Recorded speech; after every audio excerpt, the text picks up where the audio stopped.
Hallelujah. आत्मा का दुगुना अभिषेक पाने के 4 पड़ाव। वो कौन कौन से 4 पड़ाव है जिसके कारण एलिया का डबल अभिषेक एलीशा को मिला? वो 4 पड़ाव यदि आप पार करते हैं वो अभिषेक में आपको जाने से कोई नहीं रोक सकता। हालेलुया। एलिया एलीशा दोनों गिलगाल से होके निकले और 4 पड़ाव क्या था? पहला पड़ाव था गिलगाल को उसने पार किया, दूसरा क्या है? बेतेल को उसने पार किया, तीसरा क्या है? यरीहो को पार किया, चौथा क्या है? वो हालेलुया यरदन नदी को पार किया। ये 4 पड़ाव के बाद ही एलीशा को एलिया का डबल अभिषेक मिला। यदि आप डबल अभिषेक को पाना चाहते हैं तो आपके अंदर भूख और प्यास होना चाहिए। जिस प्रकार एलीशा के अंदर में क्या था? भूख और प्यास था कि जो अभिषेक मेरे स्वामी एलिया के अंदर है वो अभिषेक मेरे अंदर भी आना चाहिए। मैं भी उस अभिषेक में बनना चाहता हूँ और उससे बढ़कर मैं कुछ करना चाहता हूँ। वो भूख और वो प्यास किसके पास था? एलीशा के पास था, क्योंकि एलीशा कठोर भूमि में हल चलाने वाले किसान था और जब वो हल चला रहा था, हालेलुया, कठोर भूमि में एलीशा हल चला रहा था, 12 बैल जोड़ियों के पीछे में हल चला रहा था। एलिया आकर क्या किया? अपने वस्त्र को उसके पर से डाला और चला गया। बातें कुछ नहीं किया, एलिया ने एलीशा से बातें नहीं किया, लेकिन एलीशा ने समझ लिया एलिया मुझे उसके साथ में चलने के लिए बुला रहा है। उसने अपनी बुलाहट को पहचाना। हालेलुया। ताली बजाइए चर्च। हालेलुया। एलीशा ने पहचान लिया कि एलिया मुझे बुला रहा है और तब उसने क्या किया? एलीशा ने क्या किया? तुरंत गया, जिस हल को चला रहा था उस हल को तोड़ दिया, जिस पशुओं के साथ काम ले रहे थे उस पशुओं को क्या किया? बलि करके मांस पका के लोगों को खिला दिया और पूरा फ्री हो गया। इसका मतलब है पुराने साधनों को छोड़ दिया। जब यीशु मसीह ने अपने चेलों को क्या बोला? ये चेलो तुम मेरे पीछे आओ, तुम मनुष्य मछली पकड़ने वाले मछुआरों से तुमको मनुष्य पकड़ने वाले मछुआरे बनाओ। तुरंत जाल छोड़ किसके पीछे आ? जो प्रभु के लिए पीछे आता है वही डबल अभिषेक का कारण होता है। हालेलुया। आज हम संसार में फंसे हुए हैं, कामों में फंसे हुए हैं, व्यापार में फंसे हुए, परिवार में फंसे हुए, बच्चों के भविष्य को लेकर हम फंसे हुए हैं। जब हम सारे कामों में फंसे रहेंगे हम कभी भी डबल अभिषेक नहीं पा सकते। जब ये एलीशा एक किसान है, वो खेती का काम कर रहा है, लेकिन जब एलिया के द्वारा वस्त्र को चादर में डाल के जाने के दो पहचान लिया कि प्रभु का दास मुझे बुला रहा है, जो उसके अंदर है उसको पाने का सही अवसर है, उसने सारे पुराने कामों को छोड़कर प्रभु के दास के पीछे चल दिया। हालेलुया। और उसके बाद में एलीशा एलिया के साथ लंबे समय व्यतीत करने के बाद में जब एलिया का स्वर्गारोहण होने का समय आ गया, स्वर्ग में उठा लिए जाने का समय आ गया, तब क्या हुआ? अब वहां से हम लोग पढ़ेंगे। हालेलुया। दूसरा राजा 2 का 1 से 15 जब हम लोग पढ़ेंगे वहां पर पूरा लिखा है। हालेलुया। प्रभु का धन्यवाद हो प्रियो। आपको मालूम है एलिया और एलीशा दोनों संग संग चल रहे थे और उस समय का था जब एलिया को परमेश्वर अग्नि में रथ और घोड़ों से स्वर्ग में उठा लिया जाने का था। उस समय में एलिया ने एलीशा से बोला, हे मेरे अच्छे सेवक, अब तक तू मेरे साथ में रहकर बहुत कुछ मेरी सेवा किया, मेरे साथ में था, मैं आज्ञाकारी रहा, लेकिन अब परमेश्वर मुझे क्या कर रहा है? इस गिलगाल से कहां भेज रहा है? बेतेल को भेज रहा है। और तू कहां रहना? गिलगाल में रहना। पहला पड़ाव गिलगाल। गिलगाल क्या है? अगर आप लोग पढ़ेंगे यूसुफ 5:9 में लिखा है गिलगाल नामधराई को दूर करने का स्थान है। गिलगाल का अर्थ है विश्वास का जीवन में, विश्वास में क्या करना? अभिषेक में बढ़ना। हालेलुया। गिलगाल में ठहरे रहना। एलिया ने एलीशा बोला गिलगाल में रहना। तब एलीशा ने क्या बोला?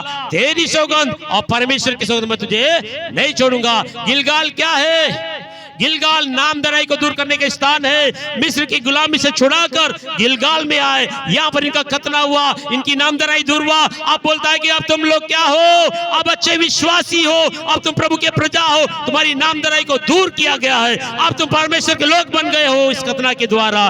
गिलगाल क्या है? विश्वास का जीवन है। अब तक परमेश्वर ने तुम्हें बड़े बड़े चमत्कारों को दिखाकर विश्वास में आपको लेके चला।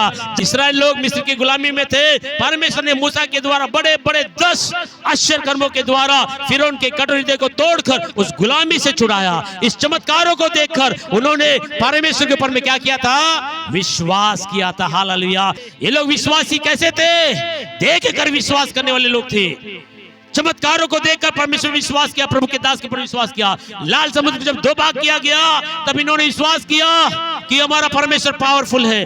दिन के मेघ का बादल और रात के आग का खंभा बन के प्रभु उनके साथ साथ चला। इन्होंने देख के विश्वास किया प्रभु के ऊपर में। 40 साल आकाश से मन्ना को गिरते हुए देख कर प्रभु विश्वास करके प्रभु के पीछे चले हैं। हालेलुया। लेकिन अब यहाँ पर क्या लिखता है, यदि आप यहाँ पर एक अच्छी बात को पढ़ेंगे, गिलगाल क्या है आपको मालूम है? यहोशू 5:12 में लिखा है, मन्ना कब बंद हुआ? जब ये गिलगाल में आए और जैसे ही उस देश में प्रवेश किए और वहां का पहला भोजन खाते ही आकाश से मन्ना बंद हो गया, आकाश से आग का खंभा बंद हो गया, आकाश से क्या हुआ, बादल का मेघ का खंभा बंद हो गया और परमेश्वर अब कुछ नहीं देगा। अब तक तुमने मेरे आश्चर्य कर्मों को देखकर, मेरे चमत्कारों को देखकर, मेरी उपस्थिति को देखकर, आग के खंभा और मेघ के बादल को देख के विश्वास किया। अब के बाद कुछ नहीं दिखेगा, अब तुम वचन के अनुसार विश्वास करके चलना। हालेलुया। अब तक तो चमत्कार प्रभु ने बड़े बड़े दिखाए हैं, आश्चर्य कर्म प्रभु ने किया, दुष्ट आत्मा को निकाला, कोढ़ियों को शुद्ध किया, मरे लोगों को जिलाया, अब बड़े बड़े चमत्कार हो गए। अब तुमको वचन में विश्वास करना पड़ेगा। गिलगाल का पहला पड़ाव क्या है? आज भी बहुत से लोग चमत्कार होगा तो ये अच्छा पास्टर है, चमत्कार नहीं तो नहीं। आप चमत्कारों पे नहीं, अब विश्वास में चलने वाले मसीह बनो। हालेलुया। गिलगाल क्या है मालूम है? गिलगाल वो स्थान है जहां आप इनको अब तक परमेश्वर को देख के चलते थे, उनके चमत्कारों को देखिए, मन्ना को खाकर, लाल समुद्र को दोबागते हुए, चट्टान से पानी निकलते हुए, बड़े बड़े चमत्कारों को देखते हुए ये प्रभु के साथ चले। आप कोई चमत्कार नहीं, अब तुम विश्वास से चलना, क्योंकि वो प्रभु ने 40 साल तुम्हारे बीच में बड़े बड़े काम किए। अभी भी चमत्कार की जरूरत है क्या तुम्हें? हालेलुया। आप तो यकीन कर लो, ये है विश्वास का मतलब। हालेलुया। यूहन्ना 20:25 में क्या लिखता है? जब यीशु मसीह मर के जी उठा था, यीशु के चेलों को यीशु मसीह प्रकट रूप में दिखाई दिया। यीशु के चेलों ने उसको दिखा, अरे प्रभु हम तो आपको भूत समझ रहे थे, क्योंकि आप तो मर गए थे, हमने आपको दफनाया, आप कैसे आ गए? डर गए थे लोग। बोला मैं भूत और प्रेत में मैं हूँ। उन्होंने उसको चुके विश्वास किया। यही बात जाके किसको बताया गया? थोमा को बताया गया। क्या बोल के? हे थोमा, तुझे मालूम है यीशु मसीह जो मर गया तो क्या हो गया? जिंदा हो गया, हमने देखा है। थोमा बोलता हो तुम झूठ बोलते हो, मजाक करते हो, या उसका भूत को देखा होगा, या उसकी परछाई को देखा होगा, या उसका कोई दूत को देखा होगा। ऐसे कैसे यीशु मर के जी उठ सकता? हम सब लोगों ने साथ में ले जाके दफनाए हैं, हम सब ने रोया है साथ में, ऐसे कैसे जी उठ सकता? यदि वो जी उठा होगा तो मैं कब यकीन करूंगा? मैं अपनी उंगली को उसके हाथ में जा कीले मारे तो उस छेद में डालूंगा तब यकीन करूंगा, और मैं अपने हाथ को उसके पसली में डालूंगा तब यकीन करूंगा, अन्यथा नहीं करूंगा। तो मैं क्या बोलता? मैं देख के विश्वास करूंगा। अरे देख के तो कोई भी विश्वास करेगा कि ये बाइबल है, सही है कि नहीं? ये माइक है, कोई भी यकीन करेगा, इसको विश्वास नहीं बोलते। लेकिन प्रभु यीशु मसीह ने क्या बोला? ये तो माँ तूने देख के विश्वास किया, धन्य वे जो मुझे बिना देख के विश्वास करेंगे। विश्वास गिलगाल क्या है? नामधराई को दूर किया हुआ स्थान है, विश्वास का जीवन है। अब तक परमेश्वर ने बड़े बड़े कामों को देख के विश्वास किया, अब तुम क्या करना? वचन पे विश्वास करके, प्रभु के ऊपर विश्वास करके, पवित्र आत्मा के ऊपर विश्वास करके, ईश्वर पर विश्वास करके चलना ही पहला पड़ाव है। तो बोलता है एलिशा, बोलता अब मैं यहीं पर नहीं रहूंगा, मैंने विश्वास कर लिया है, अब मैं तेरे साथ में यहाँ नहीं रहूंगा, विश्वासी बन के नहीं रहूंगा, और एक स्टेप में आगे बढ़ना चाहता हूँ। हालेलुया। एलिशा ने एलिया को क्या बोला? एलिया ने एलिशा को बोला तू यहीं पर रहना। उसने बोला तेरी सौगंध और प्रभु की सौगंध मैं तुझे नहीं छोड़ने का। दोनों गिलगाल से अब कहां जा रहे हैं? बेतेल को जा रहे। ताली बजाइए। हालेलुया। दूसरा पड़ाव कहां है? बेतेल। जब ये बेतेल में आए, परमेश्वर एलिया ने बोलता है ये एलिशा तू मेरा अच्छा सेवक था, तू गिलगाल में नहीं बेतेल में आया है, अब तू इसी बेतेल में रहना। परमेश्वर मुझे बेतेल से कहां भेज रहा है? यरीहो को भेजता, तू अभी कहां रहना? बेतेल में रहना। बेतेल का अर्थ क्या है? परमेश्वर का भवन। हालेलुया। दूसरा राजा 2:2 में लिखा है इसलिए हे एलिशा तुमको बेतेल में रहना होगा। हालेलुया। यही नहीं, मैं तेरे साथ और भी आगे जाना चाहता हूँ, और एक स्टेप आगे जाना चाहता हूँ। हालेलुया। बेतेल क्या है? बेतेल में निर्णय लेने का जगह है। परमेश्वर के भवन में क्या करते हैं बोलिए? निर्णय लिया जाता है। आपका जीवन कैसे होगा? पुराने जीवन जैसा जियोगे या नया जीवन जियोगे? बेतेल निर्णय का स्थान है। हालेलुया। उत्पत्ति 28:18 से 22 जब हम पढ़ेंगे वहां लिखा जब याकूब अपने माता पिता से अलग होकर अपने बड़े भाई एसाव से लड़ाई करके जब मामा ससुर की ओर जा रहा था, और जाते जाते जंगल में क्या हो गया? सूर्यास्त हो गया, रात हो गया, और उसको जंगल में रुकना पड़ा। उस रात्रि के उसने एक बड़ा पत्थर लेकर सीढ़ी में रख के सो गया। सोया तब क्या देखा? पृथ्वी में एक सीढ़ी खड़ा है, और ये सीढ़ी कहां तक है? स्वर्ग तक गया हुआ है, और स्वर्ग के सिराने में परमेश्वर खड़ा होकर बोलता है ये याकूब मैं तेरा दादा अब्राहम का परमेश्वर, इसहाक का परमेश्वर, मैं तेरा भी परमेश्वर हूँ। जिस जमीन में तू पड़ा है इस जमीन में तेरे बच्चे धूल के किनके के समान बहुत बढ़ाऊंगा, और उत्तर दक्षिण पूरा चारों दिशा में तेरे बच्चों को मैं भर दूंगा। जब भवन में आते हैं, परमेश्वर आपको दर्शनों को देता है, वचनों को देता है, प्रकाशनों को देता है, पवित्र आत्मा देता है, पवित्र आत्मा के वरदानों को देता है, और बड़े बड़े वाचा बांधता है। लेकिन आपको क्या करना है? परमेश्वर के भवन में उस वाचाओं को लेकर, प्रतिज्ञा को लेकर उसमें दृढ़ रहना चाहिए। जैसे याकूब उस भवन के अंदर में क्या कर रहा था? उस जगह जंगल में जब सोया था, भवन नहीं बना था, खाली जंगल था, लेकिन जब वहां सोया तो एक दर्शन देखा। सुबह उठ के बोलता है, उठ के क्या बोलता है? बड़ा अद्भुत बात है, ये कोई साधारण जगह नहीं है, ये तो परमेश्वर का भवन और स्वर्ग का द्वार को छोड़कर कुछ भी नहीं हो सकता। क्योंकि मैंने दर्शन देखा, मेरा परमेश्वर यहोवा का मैंने दर्शन देखा है, ये स्वर्ग का द्वार को छोड़कर कुछ नहीं हो सकता। और याकूब ने क्या किया? जब दर्शन मिला, प्रभु ने से बातें किया। चर्च में आते आप, जब प्रभु आपसे बातें करता, आपको दर्शन देता, आपको अभिषेक देता, आपको वरदान देता, आपके द्वारा प्रभु राज्य में बढ़ोतरी करना चाहता है, तब आपका दृढ़ कैसा रहता है? जब बड़ी बड़ी आशीषों की घोषणा करते हैं, परमेश्वर जब आशीष देगा तो उस आशीष के लिए आप क्या करेंगे? क्या करेंगे? परमेश्वर जब भवन में आते, आपको पहुंचने पर सिर बनाना चाहता है, उधार लेने वाला नहीं उधार देने वाला बनाना चाहता है, आपको कर्ज में नहीं कर्ज से निकालना चाहता है, एक बड़े स्थान में ले जाना चाहता है। तब आप क्या करेंगे? जब रात्रि के समय में परमेश्वर ने जब वो दर्शन को दिया, सुबह उठा, उस सिराने के पत्थर को खड़ा किया, उसके सिरे में तेल डालकर उसका क्या किया? अभिषेक किया। बोलता है, ये पत्थर, ये मेरे लिए परमेश्वर का भवन है। आज प्रभु ने मुझसे इस जगह से बातें किया है, और मैं इस भवन में आज क्या करता हूँ? मन्नत रखता हूँ। इस भवन में क्या करता हूँ?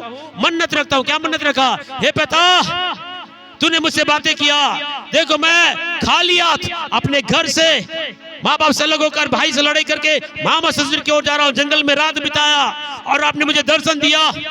यदि आप मेरी यात्रा को सफल करेंगे, मुझे खाने के लिए रोटी, पहनने के लिए कपड़ा और धन दौलत से भर देंगे, मैं जो कुछ भी कमाऊंगा, इस कमाई का 10वां मैं तुझे देकर तेरी प्रतिष्ठा करूंगा। ताली बजाए प्रभु की महिमा के। इसलिए याकूब इतनी बड़ी आशीष पाया। परमेश्वर के भवन में निर्णय करने का जगह है। कई बार हम आकर निर्णय नहीं कर पाते, लेकिन याकूब जैसे दर्शन मिला, तुरंत एक वाचा बांधे, प्रभु यदि तू मेरे लिए वफादार है तो मैं भी तेरे लिए वफादार हो जाऊंगा। जो भी देगा उसका 10वां देकर मैं तुझको क्या करूंगा? प्रतिष्ठा करूंगा, आदर करूंगा। निर्णय किया, तब जाके तो याकूब इस्राएलियों का क्या बन गया? हालेलुया। याकूब का मतलब क्या है? धोखा देने वाला। माँ बाप को धोखा दिया, भाई को धोखा दिया, लूट के धनी हो गया था। हालेलुया। अब परमेश्वर के भवन में याकूब मर जाता है, इस्राएल जिंदा हो जाता है। हालेलुया। उत्पत्ति 32 का 27 और 28 जब पढ़ेंगे, वहां लिखा है, जब तक आपका निर्णय प्रभु में सही नहीं होता, तब तक आपके जीवन में कोई परिवर्तन नहीं होगा, कोई बड़ी आशीष आपके पर नहीं आएगा। जब पिता ने पूछा तो क्या बोला? मेरा नाम एसाव है। आहा, एसाव बन के अपने भाई का आशीष को लिया और धोखा दे के धनी बना, लूट के टक के धनी बना। अब प्रभु बोलता है, प्रभु मेरा नाम याकूब है, मैंने धोखा देकर मेरे मामा को, मेरे पापा को, मेरे भाई को धोखा दे के धनी बनाओ, लेकिन इस धन को पाने के बाद मुझको संतुष्टि नहीं है, मुझे सच्चा धन चाहिए। और रात भर मल युद्ध किया। आज से तू याकूब नहीं पर इस्राएल होगा, क्योंकि तूने मन्नत माना है मेरा, 10वां दूंगा बोला, अब मैं तुझे इस्राएली बनाता हूँ। हालेलुया। और ये शुभ भूमि पीढ़ी से पीढ़ी के तेरे बच्चों के लिए हो जाएगा। कितना बड़ा प्रतिज्ञा। हालेलुया। पहला राजा 18 के किस्म में यहोवा के नबियों में से मैं अकेला हूँ और बाल के 450 नबी है। अब यहाँ पर एक बात मैं आपको बताने के लिए इस टॉपिक को खोला हूं। कब तक तो विचारों में रहोगे? अभी भी तुम निर्णय में नहीं हो, वचन में आ जाइए, प्रतिज्ञाओं में आ जाइए, मन्नत में आ जाइए, प्रभु के वचन में एकाग्र हो चाहिए। परमेश्वर इस कलीसिया को यहाँ नहीं और ऊंचाइयों में ले जाएगा। वायदा का परमेश्वर है। याकूब ने मन्नत माना, प्रतिज्ञा किया और परमेश्वर ने उसको पूरा भी किया। हालेलुया। आज परमेश्वर ने कंजूसी की आत्मा को रखा है लोगों के जीवन में, बांध के रखा है, ताकि हम प्रतिज्ञाओं से छूट जाए और परमेश्वर और जो बड़ा कल्याण हमारे लिए होना है उससे हट जाए। लेकिन याकूब ऐसा नहीं था। हालेलुया। इसलिए प्रभु ने बोला, आज से तू याकूब ने पर क्या होगा? इस्राएल होगा। हालेलुया। उसके बाद बोलता परमेश्वर, ये एलीशा तू बेतेल में रहना, यहाँ बड़े बड़े प्रतिज्ञा होंगे, आप धनी भी हो जाओगे, आप भविष्यवक्ता भी बन जाओगे, आराधना भी मिलेगा, बहुत ही प्रतिष्ठा का जगह है। और बेतेल के भविष्यवक्ता के बोले, हे एलीशा तेरा दिमाग खराब हो गया, देख तेरे स्वामी को परमेश्वर अग्निमय रथ और घोड़ों से स्वर्ग में ले जाने वाला है और तू उसका पीछा कर। रुक, हम लोग भी रुके यहाँ पर, तू भी रुक यहाँ पर। उसने एक बात बोला, शांत हो जा, मुझे मालूम है कि मेरे स्वामी को परमेश्वर अग्निमय रथ और घोड़ों से ले जाएगा, लेकिन मैं उसके पीछे क्यों जा रहा हूं, मुझे मालूम है, तुम चुप रहो। और रुका नहीं बेतेल में भी। और उसके बाद क्या बोलता है, एलिय्याह एलीशा को बोलता है, ये मेरे अच्छे सेवक एलीशा, देख तू बेतेल में भी आ गया, अब तू बेतेल में रहना। अब परमेश्वर मुझे बेतेल से कहां भेज रहा है, यरीहो को भेज रहा है, तुम यहीं पर रहना। उसने बोला तेरी सौगंध और परमेश्वर की सौगंध मैं तुझको नहीं छोड़ने का। हालेलुया। तीसरा पड़ाव कौन सा है, यरीहो को। हालेलुया। यरीहो को जाने के लिए तैयार है। यरीहो का मतलब आपको समझ में आना पड़ेगा। यरीहो में एक बहुत बड़ा घमासान आत्मिक युद्ध हुआ, एक ऐसा अलौकिक युद्ध, ना तो हथियार, ना तीर, ना धनुष, ना बम, ना बाला, ना पर्चा, ऐसा कोई हथियार नहीं। फिर भी परमेश्वर आराधना के द्वारा, ताली बजाने के द्वारा, नरसिंगा के फूंकने के द्वारा यरीहो का शक्तिशाली मजबूत दीवारों को गिराया गया। हालेलुया। यरीहो का मतलब है दुष्टों के बीच में, अधर्मियों के बीच में, पापियों के बीच में तुमको ले जाऊंगा और वहां युद्ध होगा। ये मेरे स्वामी एलिय्याह, मैं तेरे साथ में यरीहो को भी जाने के लिए तैयार हूं। भवन के अंदर के सारे काम तो करूंगा, लेकिन तेरे पीछे चल के यरीहो में, फील्ड में भी उतरूंगा। हालेलुया। एक ऐसे स्थान में जहां पूरा युद्ध है, ऐसे लोग जो दुष्ट लोग हैं, खूंखार लोग हैं और दया रहित और क्षमा रहित लोग हैं, और बहुत ही भयंकर पीड़ाएं आपके जीवन में आएगा, बड़े हथियार चलाए जाएंगे, तो अब इसकी योग्य नहीं है। उसने बोला मैं तेरे साथ रह के पक्का हो गया, चाहे जो भी परिस्थिति हो, मैं भवन के अंदर रह के अपने जीवन को खत्म नहीं करूंगा, मैं फील्ड में भी जाऊंगा, युद्ध के स्थान में जाऊंगा, परिस्थितियों से लड़ूंगा, वचनों की सेवा करूंगा, प्रार्थना करूंगा, उपवास करूंगा और प्रभु के राज्य को बढ़ाऊंगा। वो युद्ध भूमि में जाने के लिए भी एलीशा क्या हो गया, तैयार। यहोशू 5:26 पढ़ेंगे, लिखा है यहोशू ने क्या किया, श्राप दिया।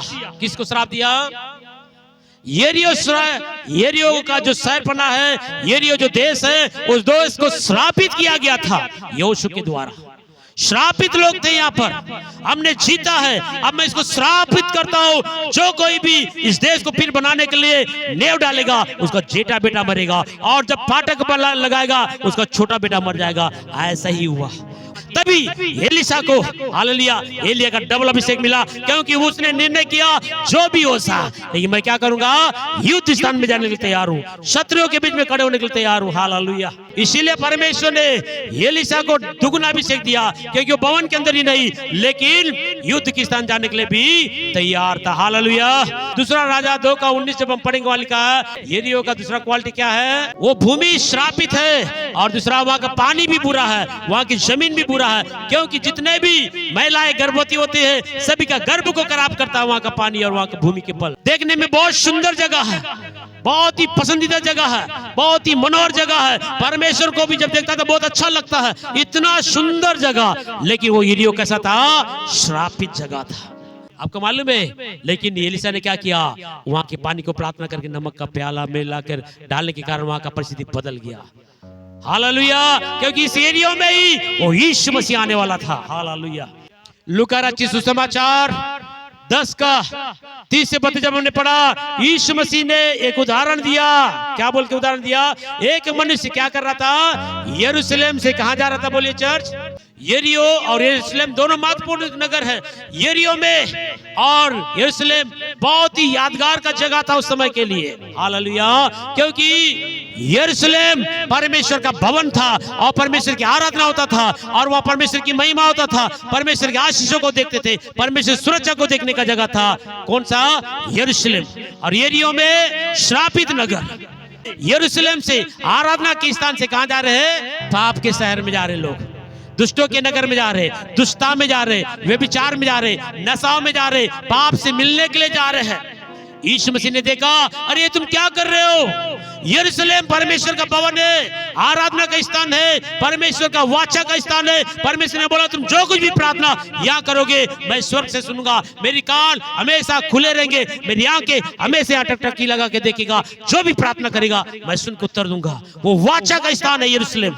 लेकिन आज यरूशलेम में कोई टिक रहा है क्या? बहुत से लोग आज यरूशलेम में नहीं रहेंगे, चर्च में नहीं रहेंगे, वो कहां जा रहे हैं, यरीहो में जा रहे, पाप के नगर में जा रहे हैं, श्रापित नगर में जा रहे। जब एक मनुष्य यरूशलेम से यरीहो के जा रहा था, क्या हुआ, सबसे पहले क्या हुआ, डाकू लोग उसको घेर लिए। देखिए यरीहो में कौन रहते हैं? डाकू लोग रहते हैं। और अच्छे लोगों को क्या करते हैं? घेर लेते हैं। जब आप चर्च में आएंगे, प्रार्थना, दुआ, वचन, विश्वास में रहेंगे, संसार के लोग आपको घेर लेंगे, दबाव बनाएंगे, तुम चर्च में क्यों जा रहे हो? तुम बड़ा पवित्र दिख रहे हो, धर्मी दिख रहे हो, आ जाओ हमारे से काफी होने तो मारेंगे फिटेंगे। इसने बोला भैया मैं तुम्हारे साथ में समझौता नहीं करूंगा। लोगों ने क्या किया? पहला डाकू लोगों ने उसको घेर लिया और दूसरा उसके वस्त्र को छीन लिया। कौन सा वस्त्र है? उद्धार का वस्त्र, पाप क्षमा का वस्त्र, अनंत काल के जीवन में ले जाने का ये वस्त्र है। इस वस्त्र को शैतान, डाकू, संसार के लोग क्या कर रहे हैं? छीन रहे। हालेलुया। उसको मारा गया, उसको पीटा गया। देखिए आप यरूशलेम में से सुरक्षित जगह, यरूशलेम जब संसार में जाओगे, पाप में जाओगे, बुराई में जाओगे, शैतान, समाज, लोग आपको क्या करेंगे? मारेंगे, पीटेंगे, आपके वस्त्र को छीन लेंगे, हत्यारा कर देंगे, कोई दया नहीं है। फिर भी लोग क्या कर रहे हैं? परमेश्वर के भवन में रहने की जगह में क्या कर रहे हैं? वो लोग यरूशलेम से यरीहो को जाने के लिए सोच रहे हैं। उसके बाद कौन गया उस मार्ग में? एक याजक गया। याजक मतलब पास्टर लोग भी संसार में जा रहे हैं, वे विचार में जा रहे हैं, पाप में जा रहे हैं, संसार के लेन देन में जा रहे हैं। उसके बाद में एक लेवी जो परमेश्वर के भवन में काम करता, वो भी क्या कर रहा है? परमेश्वर के भवन से संसार की ओर जा रहे। आज क्या स्थिति हो रहा है चर्च का देख लीजिए। हालेलुया। परमेश्वर के भवन जहां पर याकूब को दर्शन मिला, वाचा बांधा, धनी बनाया, इस जगह को छोड़कर लोग श्रापित जगह में जा रहे हैं, कंगाल होने के लिए जा रहे हैं। आपको लूट लिया जाएगा, आपको कंगाल किया जाएगा, आपको अधमरा किया जाएगा, आपके वस्त्र को छीन लिया जाएगा। इस सारे पीड़ा देने की जगह में लोग जा रहे, इसलिए लोग घायल हो रहे, अपमानित हो रहे, निराश हो रहे, लज्जित हो रहे। वहां जाकर बोलते कि इससे अच्छा तो हमें भवन ही अच्छा था। हालेलुया। इसलिए प्रिय मैं आपसे एक बात कहना चाह रहा हूं, कितने भी परिस्थितियां क्यों ना हो, भवन को कभी मत छोड़ना, यरूशलेम को मत छोड़ना, यरीहो की ओर मत जाना। हालेलुया। बहुतों को मैंने देखा भवन को छोड़ के अब ज्यादा मन भर गया भवन में, अब धनी हो गया, अब मेरे को यहाँ रह के क्या करना, अब मुझे संसार में जाना है। जब वो संसार में जा रहे, आपका वस्त्र को छीन रहे हैं, आपका धन को लूट रहे हैं और आपके साथ में मारपीट कर रहे, अधमरा कर रहे, फिर भी कईयों को समझ में नहीं आ रहा। सही है कि नहीं है? हालेलुया।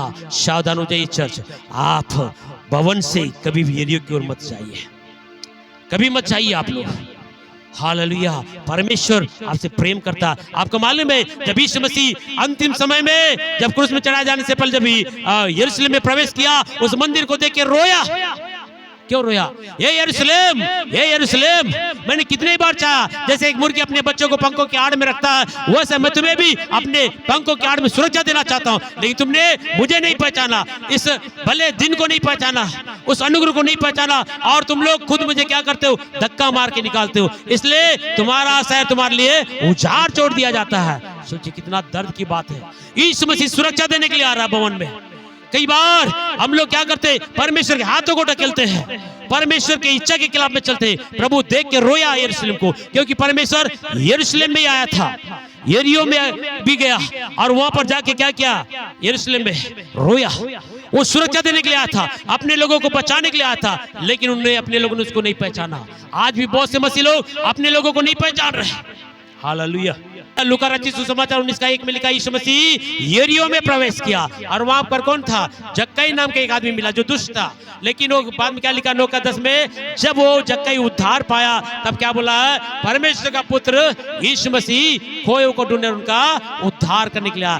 यरीहो में सारे लोग खो गए, सारे लोग भटक गए, पास्टर, लेवी, व्यापारी, विश्वासी, अच्छे भक्त, सारे लोग भटके हुए लोग हैं और उनको ढूंढने के लिए यीशु मसीह आया। और एलिया एलीशा बोलता है, ये मेरे अच्छे सेवक, तू यरूशलेम में रहना, तेल में रहना, भवन में रहना। मैं कहाँ जा रहा हूँ? यरीहो। हालेलुया। अब यरीहो में आने के बाद क्या बोलता है? एलिया एलीशा को बोलता है, ये मेरे अच्छे सेवक एलीशा, तू यहाँ तक आया ठीक है, लेकिन परमेश्वर मुझे क्या कर रहा है? इस यरीहो से यरदन पार भेज रहा है। अब तुम कहाँ रहो? यहीं पर यरीहो में रहना, तेरी सौगंध और प्रभु की सम्मत तुझे नहीं छोड़ने का। उसको मालूम था, क्योंकि यरीहो में जो है वो तो लूंगा ही लूंगा, गिलगाल में जो है उसको मैं लूंगा, और बेतेल में उसको भी लूंगा, और यरीहो में जो उसको भी लूंगा, लेकिन यरदन पार करने के बाद ही मुझे कुछ बड़ा मिलेगा। हालेलुया। उसे मालूम था, इसलिए कितने लोगों ने इसको रोका, दबाव बनाया, लेकिन वो रुका नहीं। हालेलुया। चौथा पड़ाव अभी हम लोग कहां पर है? यरदन नदी। यरदन नदी क्या है? यहोशू 3:15 और 16।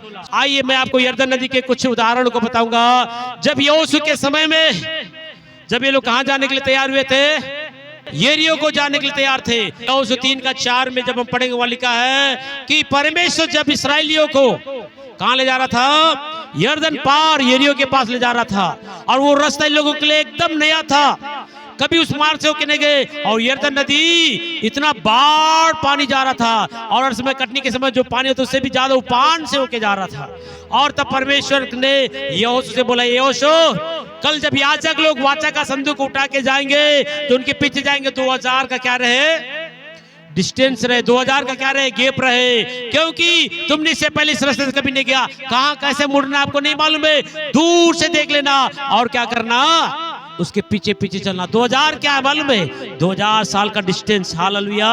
यीशु मसीह और उसके आगमन का बीच का 2000 का साल है। हालेलुया। 2000 दूर रहना और 2000 आगे यरदन नदी को पार करने के लिए जब वो वाचा का संदूक जाएगा, और उसके पीछे पीछे तुम चलना, क्योंकि ये नया मार्ग है, ये मार्ग से तुम कभी नहीं गए, ये मार्ग अलौकिक है, अद्भुत है, सामर्थी मार्ग है। इस नदी में जब याजक लोग संदूक लेके खड़े रहेंगे और पानी क्या हो जाएगा, दो भाग हो जाएगा, दीवार सा खड़ा रहेगा, क्योंकि इधर से पानी बहते हुए आ रहा है। हालेलुया। यरदन नदी पुराने जीवन का समाप्ति, नए जीवन का आरंभ, अलौकिक संसार में प्रवेश करना, शरीर के पर जय पाना, पाप के पर जय पाना, बुरी संगति के पर जय पाना, बुरे मार्गों के पर जय पाना, बुरे सारे कामों को खत्म करके नए जीवन में प्रवेश करना। यीशु मसीह ने भी वहां बपतिस्मा लिया, आकाश खुल गया। यरीहो यरदन नदी हमारे लिए एक बड़ा यादगार का जगह है, जहां पर नामान कोड़ी को वहां पर क्या किया गया है, 7 बार डुबकी लगाने के कारण उसका कोट चला गया। कारण क्या है, यहोशू के द्वारा जब वो यरीहो में जा रहे थे, वाचा के संदूक उसी मार्ग से होके गया, इसलिए वो सामर्थ व अभिषेक उस जगह में था, इसलिए वो चंगाई मिला। हालेलुया। दूसरा, हालेलुया, हम लोग क्या देख रहे हैं, नामान कोड़ी वहां चंगाई हुआ। तीसरा हम क्या देख रहे हैं, एलिया ने भी उस नदी को 2 भाग किया, एलिया भी उस नदी को 2 भाग करता है, और वहां पर हम क्या देखते हैं, यीशु मसीह खुद भी वहां पर बपतिस्मा देता है, और उसे मालूम था कि ये नदी मैं पार कर लूंगा तो स्वर्ग की बड़ी आशीष मुझे मिलेंगी। हालेलुया। एलिया ने एलिशा से कहा, इससे पहले कि मैं तेरे पास से उठा लिया जाऊं, बोल तुझे क्या चाहिए। लास्ट में कहां पर मिलता है, हमारा जीवन ऐसा होना चाहिए, विश्वास में अच्छे होना चाहिए। गिलगाल, नामधराई से छूट गए, संसार से अलग हो गए, पाप से अलग हो गए, बुरे मार्गों से अलग हो गए, बुरी संगति से अलग हो गए, मिस्र की गुलामी से निकल गए, हम परमेश्वर के राज्य की ओर यात्रा कर रहे हैं। तो आपको और मुझको क्या करना चाहिए, प्रभु के लिए आज्ञाकारी होना है। पहला गिलगाल विश्वास में दृढ़ रहने का स्थान है। देखी हुई चीजों पे विश्वास नहीं, अनदेखी हुई चीजों पे विश्वास करना।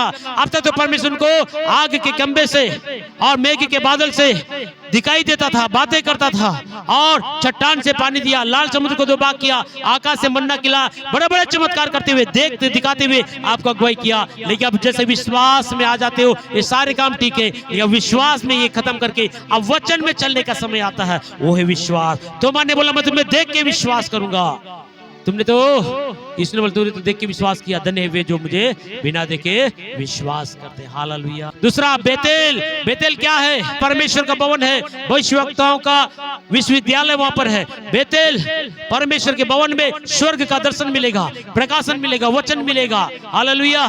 और वरदान मिलेंगे बेतेल में। हालेलुया। और क्या होगा, बेतेल निर्णय लेने का जगह है। कब तक तुम 2 विचारों में रहोगे, एलिशा ने क्या बोला, कब तक तुम 2 विचारों में लटके रहोगे, यदि बाल है तो उसकी आराधना करना, यदि हुआ तो उसकी ओर क्लियर हो जाओ। हालेलुया। या निर्णय लेने का जगह। याकूब का 2 विचार था, अपने पिता को धोखा दिया, अपने भाई को धोखा दिया, मामा ससुर को धोखा दिया, धोखा धोखे देके जा रहा। प्रभु ने पूछा तेरा नाम क्या है, तब याकूब ने क्या बोला, मेरा नाम याकूब है। हे पिता, याकूब करते धोखा देने वाला, मैं सबको धोखा दे दे कि मैं धनी बनाऊं, लेकिन ये धन मुझे अच्छा नहीं है। अब एक युद्ध हुआ और रात भर प्रभु से वहां लड़ाई किया, तब उसने बोला तेरा नाम क्या है, याकूब। अब बोला तेरा नाम याकूब नहीं, पर क्या होगा, इस्राएल होगा। इस्राएल से आज इस्राएल देश बना है। हालेलुया। और वो पीढ़ी से पीढ़ी तेरे वंश के लोग बोला, आज उनके वंश आज तक बने, जो परमेश्वर आशीष देता है कभी समाप्त नहीं होता। इसीलिए निर्णय आपका पक्का होना है। याकूब ने क्या निर्णय किया, हे पिता देख, अपने पिता के घर से और अपने भाई से लड़े होके मैं निकल रहा हूँ, खाली हाथ निकला हूँ प्रभु, कुछ भी नहीं है। जंगल में रात हो गया, मैं सो गया, दर्शन मिला और प्रभु को बोला क्या ही भयानक और अद्भुत जगह है, ये तो प्रभु का स्वर्ग का द्वार छोड़कर कुछ नहीं होगा, ये तो प्रभु का भवन होगा। पत्थर को कड़ा किया, तेल लगाया और वहां मन्नत बना, यहाँ से मेरे लिए भवन है और जो कुछ भी प्रभु मुझे देगा, खाने के लिए रोटी, पहनने के लिए कपड़ा और उसका दसवांश देके प्रतिष्ठा करूंगा। इसलिए प्रभु ने उसको बढ़ाया। पक्का विश्वासी, आशीष स्थिर है आज तक भी, हालेलुया। और तीसरा क्या है, यरीहो।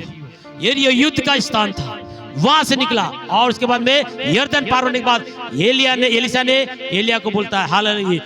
दूसरा राजा 2 का 9 से। इन 4 पड़ावों के द्वारा परमेश्वर ने एलिशा के जीवन को देखा और एलिया ने एलिशा को क्या किया है, इस 4 पड़ावों में आज्ञाकारी निकला, 4 पड़ावों में रुका नहीं, प्रभु के दास के साथ चलने के लिए और उस अभिषेक को पाने के लिए चाह में निकला।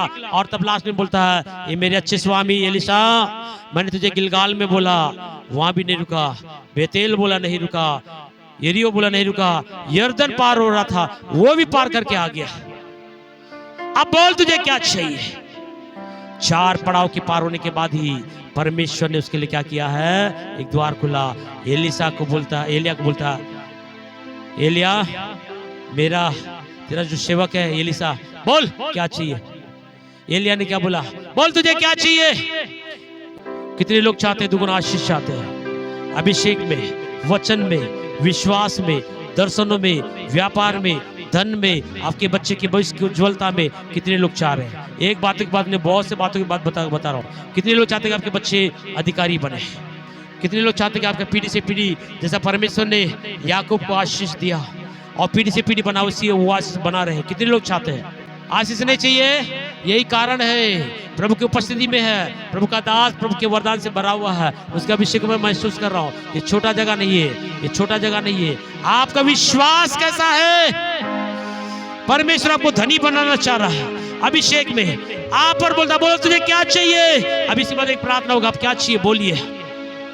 एलिया ने एलिशा को बोला, तुझे क्या चाहिए बेटा, बोल मैं तुझे दूंगा, बोल क्या चाहिए। तेरे अंदर जो है उसका दुगुना चाहिए। एक भूख और प्यास उसके अंदर था, एक तड़प उसके अंदर था और इस तड़प को पूरा करने के लिए 4 पड़ाव में आपको पार करना पड़ेगा। 4 पड़ाव अगर आप पार करोगे, निश्चय आपकी दशा दिशा, आपके बच्चे बहुत आगे जा रहे हैं। ये भविष्यवाणी की बात है, ये भविष्यवाणी की बातें हैं। आपका पीढ़ी से पीढ़ी आप आशीष में आगे बढ़ रहे हैं, ये भविष्यवाणी की बात है। ये 4 पड़ाव अगर आप गिलगाल पार करके विश्वास योग्य है, बेतेल पार करके विश्वास योग्य है और यरीहो पार करके विश्वास योग्य, यरदन भी पार कर लिए, तब परमेश्वर बोलता मैं जो आशीष दे रहा हूँ ये आशीष पीढ़ी से पीढ़ी तुम्हारे ऊपर जाएगा। बोल तुझे क्या चाहिए। उसने बोला तेरे अंदर जो है उसका दुगुना अंश चाहिए। कईयों को भूख और प्यास होना चाहिए, वरदान की इच्छा होना चाहिए, हालेलुया। और उसने एक बड़ा बात को मांगा। एलिया ने बोला तूने बहुत कठिन बात मांगा, बहुत कठिन मांगा, फिर भी यदि परमेश्वर मुझको उठा लिए जा समय देखने पाएगा तो निश्चय तेरे लिए होगा, अन्यथा नहीं होगा। क्यों ऐसा बोला मालूम है? क्योंकि परमेश्वर एलिया को कई बार गायब कर दिया। बात करते करते ऐसे उठा लेगा, पता ही नहीं चलेगा। बोला तू कठिन बात मांगा, इसलिए मैं तुझे कठिन एक प्रश्न रखता हूँ। यदि प्रभु उठा ले जाएगा, शरण ले गया, अगर नहीं देखेगा तुझको नहीं मिलेगा, और प्रभु जब मुझे ले जाएगा देखेगा तो मिलेगा। मतलब एकाग्रता के साथ रहना, वचन में, विश्वास में, प्रार्थना में, प्रतिज्ञाओं में प्रतिबद्ध रहना, और परमेश्वर एक बड़े काम करेगा। हालेलुया। अब मैंने एक वीडियो डाला, आपने देखी उसको, हालेलुया। समझौता से सत्यानाश। मूसा ने फिरौन से समझौता नहीं किया, 4 बार समझौता का अवसर बोला, समझौता नहीं किया। इसलिए परमेश्वर ने इस्राएलियों को उस गुलामी से छुड़ाकर कनान देश मिलेगा। समझौता करोगे संसार से, पाप से, बुराई से, बुरे लोगों से, आपका जीवन बर्बाद हो जाएगा, आपके बच्चे बर्बाद हो जाएंगे, आपका व्यापार बर्बाद हो जाएगा, आपके भविष्य बर्बाद होगा। आप जो भी कमा रहे छेद वाली थैली में जाएगा। समझौता करोगे छेद वाली थैली में जाएगा। सावधान रहिए। मैंने एक बहुत बड़ा वीडियो डाला है, मैंने अलग से बनाया, संदेश यहाँ नहीं दिया हूँ। समझौता से सत्यानाश। वहां क्या लिखा है? मूसा ने फिरौन से समझौता नहीं किया। हमारी बातों में समझौता करते हैं, इसीलिए हमारे जीवन में दुख और तकलीफ आता है, निराशा आता है, हार जाते, हर जगह छोटे छोटे बातों में समझौता करते, थोड़े थोड़े बातों में इधर उधर हो जाते। नहीं, मूसा ने हालेलुया समझौता नहीं किया। राजा था वो, प्रभु के लोग उसके गुलाम में भी थे, तो भी उसने समझौता नहीं किया। समझौता करोगे आपका आशीष बर्बाद होगा। आपको मालूम है इस्राएल लोगों ने समझौता किया, कनान देश में प्रभु ने तो लाया। कनान देश में आने के बाद क्या हुआ? ये लोग समझौता करने के कारण जड़ से उखाड़ कर 100 देशों में प्रभु ने भेज दिया। बोला अगर तुम मेरे वचन में रहोगे, पीढ़ी से पीढ़ी तुम यहाँ का आशीष खाओगे। यदि तुम मुझे विश्वास नहीं तो जड़ से उखाड़ूं, कब उखाड़ेंगे पता नहीं चलेगा। जब तक उखड़े नहीं तब तक तो बहुत मटक रहे थे ये लोग, इसराइली लोग बहुत मटक रहे थे, क्योंकि बने बने इनको पक्के घर मिल गए थे फ्री में, तैयारी खेत मिला और बड़े बड़े बगीचाएं इनको मिला। दानव लोग रहते थे, दानव लोग गधे जैसा काम करके उनको प्रभु ने भगा के अपने लोगों को आशीष दिया। और यहाँ खा खा के लोग जब मोटे हो गए, तुम लोग गुलामी में थे, वहां से गुलामी से निकाला, आशीष में लाया हूं तुमको, पक्के घर दिया हूं तुमको, खेतों को दिया, फसलों से अच्छे अच्छे पेड़ों को दिया, और तुम यहाँ पर आकर तुम मुझको भूलकर दूसरों के मार्ग में जा रहे हो, दूसरे मार्ग में जा रहे हो। शर्ट से उखाड़ कर स्वदेश में गुलामी में बेचा। मालूम है हिटलर के समय में उसी में से 70 लाख यहूदी लोग बहुत दुख के साथ मरे। कई बार प्रियो परमेश्वर जब दे रहा ना, एक बात याद रखिए, भविष्यवाणी की बात मैं बता रहा हूँ आपको, ये सच्ची बात बता रहा हूँ, बहुत बड़ी बात बता रहा हूँ। आप प्रभु की प्रतिज्ञाओं में बराबर रहिए, इधर उधर बिल्कुल मत होइए, क्योंकि परमेश्वर में है, आप जहां भी है परमेश्वर वहां से उठाने के लिए देर नहीं लगाएगा। आपको देख रहा है इस 4 पड़ाव में कितनी आज्ञाकारी है। एलिया ने एलीशा से बोला, बोल तुझे क्या चाहिए? दुगुना अभिषेक चाहिए। कठिन बात मांगा तो भी तुझे मिलेगा। जब अग्नि में रथ और घोड़े एलिया को लेने के लिए आ रहे थे, अग्नि में रथ और घोड़े, और तब क्या हुआ? एलिया और एलीशा साथ साथ चले, दोनों को अलग कर दिया गया, और एलिया को बड़े आदर के साथ अग्नि में रथ और घोड़ों में बटाया गया। जब नदी पार करके आया, जितने लोग रोक रहे थे मुंह के बल गिर के उसको क्या किए है? दंडवत किए और उसको आदर करने लगे। एलिया के अंदर जो अभिषेक था उसका दुगुना भाग एलीशा के अंदर आ गया। हालेलुया। ये अभिषेक अगर आप चाहते हैं तो घुटनों में आ जाइए, प्रार्थना करेंगे। हाल